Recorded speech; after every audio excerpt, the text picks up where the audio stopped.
sense of time when we're sleeping. Why do we? Lose sense of time when we're sleeping. Why do we lose sense of time when we're sleeping?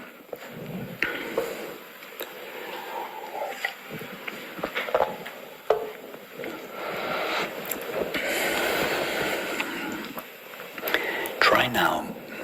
You understand what I mean by now. Yeah.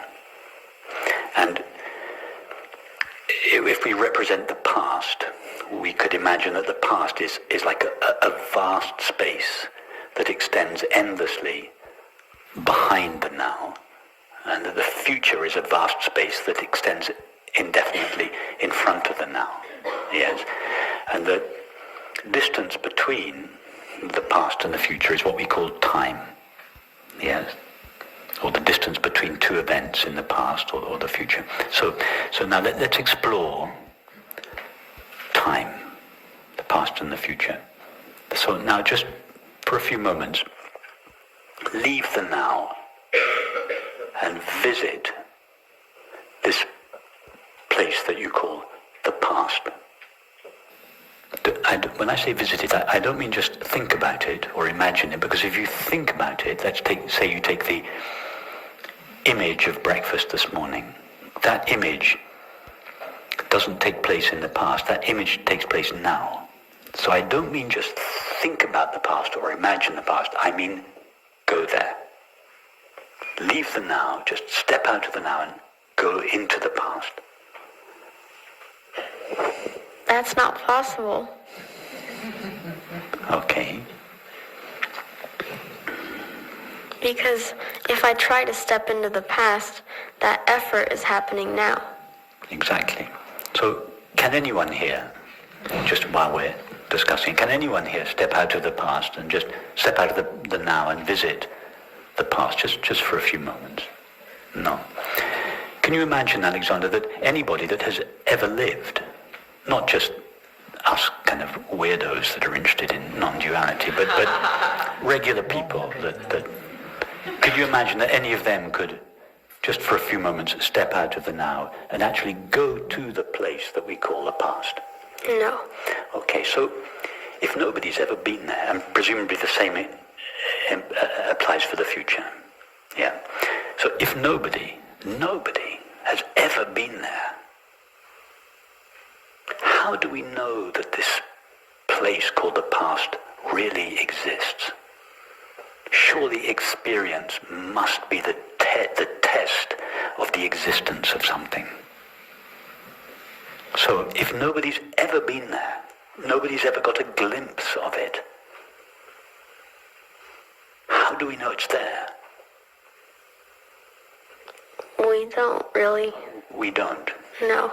We don't know it's there. We imagine it's there, but we don't know it's there. We have no knowledge of it at all. Could it be that it's not there? Yes. And wouldn't that be in line with our experience? In other words, could it be that the past and the future don't exist in the way that our minds imagine them? Yes. After all, have you ever experienced anything apart from now? No. And how many nows have you experienced in your life? Or let's just take today. How many nows have you experienced today? That's a trick question.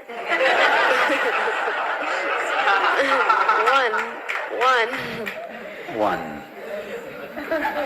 Yeah, so all your life, you're only going to experience one now. Yeah. Yes. And that now, we've already discovered that, contrary to popular belief, the now is not this fraction of a moment sandwiched between these two vast spaces of the past and future. The vast spaces of the past and future aren't there. So now is not a moment in time. We normally think that the now is moving slowly through time. Yeah.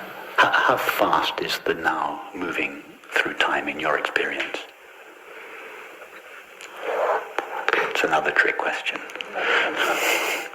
It's not moving. It's not moving. It's not going anywhere.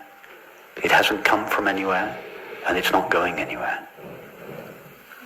So this now is the only now there is. And this now is not a moment in time. How long does this now last? It's eternal. It's eternal. And you understand that by eternal doesn't mean everlasting in time. It means ever present now. So if we're just simple and we just stay with the facts of our experience, time is never experienced. Time is what the now looks like when it is filtered through our mind. In other words, time, it doesn't exist in our mind, it seems to exist in our mind. And therefore, if that's the case, wouldn't it make sense that when our mind disappears in sleep, that the seeming existence of time disappears with it? Yes. That's why we don't experience time when we're asleep. Actually, we don't experience time when we're awake, but we seem to. But when we're asleep, we don't even seem to experience time because no mind is present in sleep. So that's why you seem to wake up in the same moment that you fall asleep, because there is no time in between two waking states or two dream states.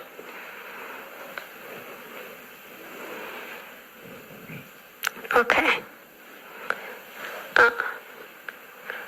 That's confusing, but it makes sense. It's confusing that it makes sense.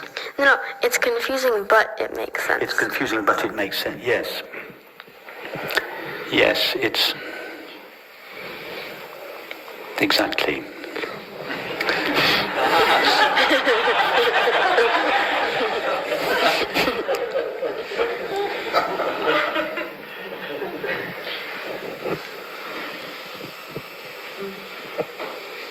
It's confusing because because everything that I've said, you've understood in your own experience and you've agreed with, and it's very simple what I've said if you just stick with your experience. But when we compare that with the way reality seems from the point of view of the mind, it conflicts with the mind's view of reality. So it is the mind that superimposes its own limitations on reality and makes reality appear in a way that is consistent with those limitations. Just as I said this morning, if you put on a pair of orange sunglasses when you're skiing, you very quickly forget that you've put the glasses on and the snow appears to be orange. You think the snow is orange. The snow is appearing in accordance with the limitations or the colouring of your glasses. But because you have forgot that you are looking through this limited medium, you think that the orange colour belongs to the snow. Now, each of our minds is a limited medium. Our minds are the orange glasses, but the orange colour is time and space.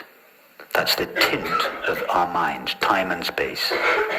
So when consciousness looks through the time and space glasses of our mind, it sees a four-dimensional world, 3 dimensions of time and 1 dimension of space. And we think time and space belongs to the world.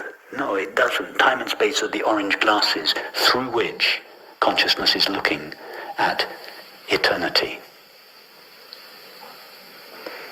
That's what I meant when I said sometime today or yesterday that the world, as we normally see it, is a reification or an objectification of the limitations of our mind. The limits that we seem to see in the world belong to the glasses of the mind through which we perceive. If you take away the limitations of the mind through which we perceive, what is out there is eternal, infinite awareness, or God's infinite being.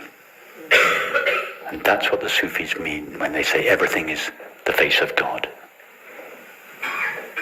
It's what William Blake meant when he said, when the doors of perception are cleansed, everything will be seen as it really is, infinite.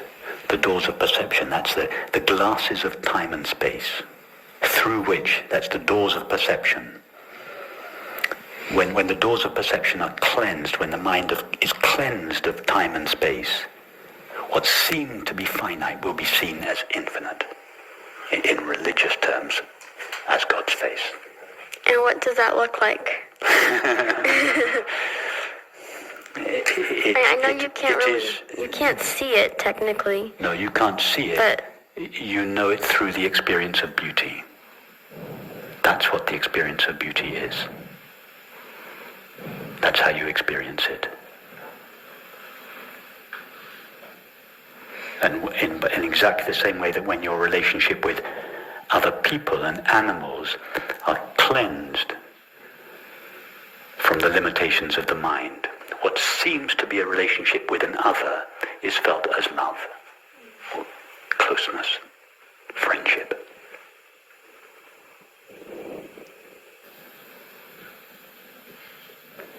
okay, so you mean it's the same beauty as like looking out the window and admiring the mountains? It's the same. When you experience beauty in any form, that is reality, eternal, infinite consciousness filtering in to your finite mind. Beauty is